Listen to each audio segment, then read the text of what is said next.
So before I start this review of the Thomas and Friends pilot, let me go ahead and answer everyone's burning question. Why isn't this video coming out on Thursday?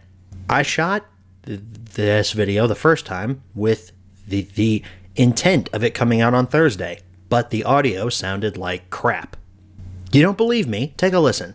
I'm going to be giving you guys my thoughts and opinions on the 1983 Thomas and Friends pilot that was just released a few days ago. I could not in good conscience upload that.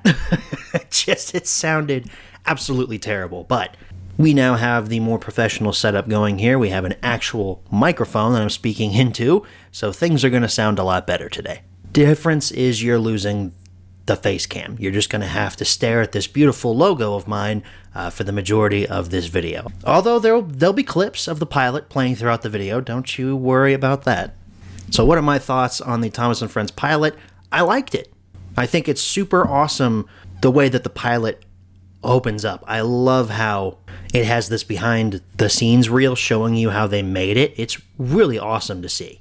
And especially like this shot of Gordon as he's puffing under this bridge, and then after seeing the hand show up at the end, it makes me think, oh, maybe the Gordon model wasn't powerful enough to actually move those freight cars. It's so funny to me to watch behind the scenes footage of Thomas. I wish we had more of it. I love throughout the majority of this pilot how much of an emphasis there is on extra coverage. From the very start, we get cuts to 3 separate shots, which is already 2 more than in the original season 1 episode. There's a shot of Thomas as he's sitting at the station. There's a shot of Gordon who's puffing in. And then look at that, another shot of Andy and Clarabelle sitting behind Thomas. So all that coverage leads us to talking about the models that are present here in the pilot. Gordon's model. Okay, it's odd. The proportions are weird. And I'm not just talking about the running board thing. Obviously, we've had this photo for years of the pilot Gordon. We knew what he looked like, but we'd never seen him in action. The wheels, though, for some odd reason, looked really small to me. They didn't look like Gordon's wheels. They looked like they took maybe Edwards' wheels and stuck them under Gordon's chassis. It didn't look right to me.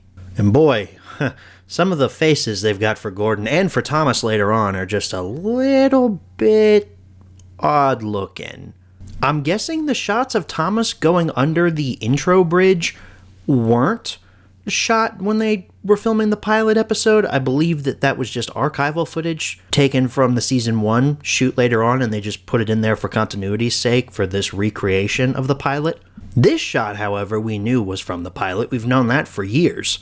Thomas never looked all that odd to me in this shot, though. People always talk about how his side tanks are too long and his wheels are too small.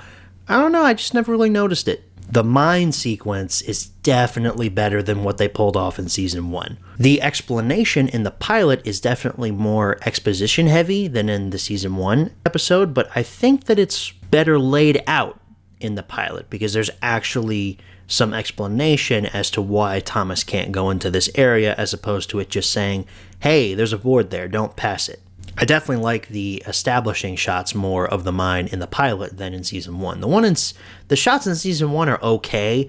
They seem to be pulled a little too far back, in my opinion. They could have got a little bit closer and shown you actually what was going on at that mine. This shot as well is really cool as Thomas is puffing on the track. Why didn't they use that in season 1? Show the actual mine caving in underneath the rails as opposed to Thomas just falling into a hole. The majority of the fandom seems to believe that the pilot does the actual crash into the mine better than season 1. Call me a special snowflake here, but I don't agree. I think season 1 does it better. In this shot right here, as Thomas is falling into the mine, to me it looks like he's a toy. It looks like he's a model engine. There's no weight to him. Now, if you contrast that with the season 1's episode as he's falling into the mine, it actually feels like there's some weight there. It feels like something terrible happened rather than just, oh, look, an engine fell into a hole. Womp womp. And that's probably oversimplifying things, but I just think that the original season 1 episode pulled it off better. Thomas actually seems like he has some weight to him. And most of that is due to the sound design as well as the music that plays when Thomas falls into the mine in both the pilot and the season 1 adaptation. The pilot, there's just kind of like this crunch, and it's almost like whimsical music when Thomas falls in. In the season 1 version, though, there's some actual like booming sound effects as he falls in, and the music actually gets sort of intense there for a minute. Other than that, though, the pilot kind of does things better than season 1.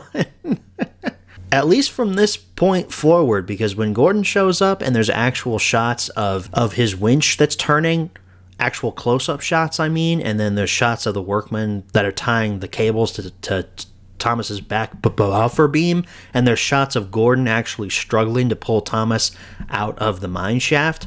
The pilot definitely does that better. Except for when they pull Thomas out of the mine. Again, he looks like a toy. Look at this shot. It doesn't look all that convincing. Contrast that again with season 1. Looks like there's some actual weight there, pulling Thomas out of that hole. I guess they didn't make like a sad face or concerned face for Gordon, because he's really happy when he's talking about how I'm in disgrace. You don't look like you're in disgrace, Gordon. You look like you're having a great time. I like, too, how the pilot basically rips the dialogue directly from the Railway series book. It's really cool to hear Gordon say, "United we stand, together we fall." And Ali, what is it? Although, again, I gotta give points to season 1 here. The pilot cuts off way too soon. Season 1 actually let that nice moment linger for a few seconds as it built to the ending theme.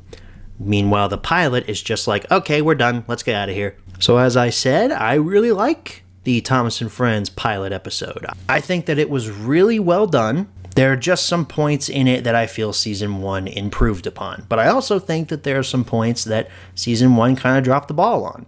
I think it's fantastic that these film reels still existed all these years later, and Mattel actually went through the effort of professionally restoring them. They even asked Mike O'Donnell to come back and write a completely original score for this, which sounds amazing, by the way.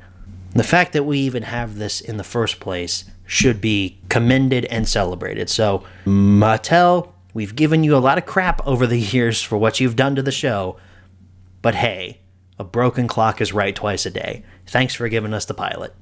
So that wraps up my thoughts on the pilot episode of Thomas and Friends. Thank you all so very much for watching, and I'll catch you guys in the next one. Good night, everybody.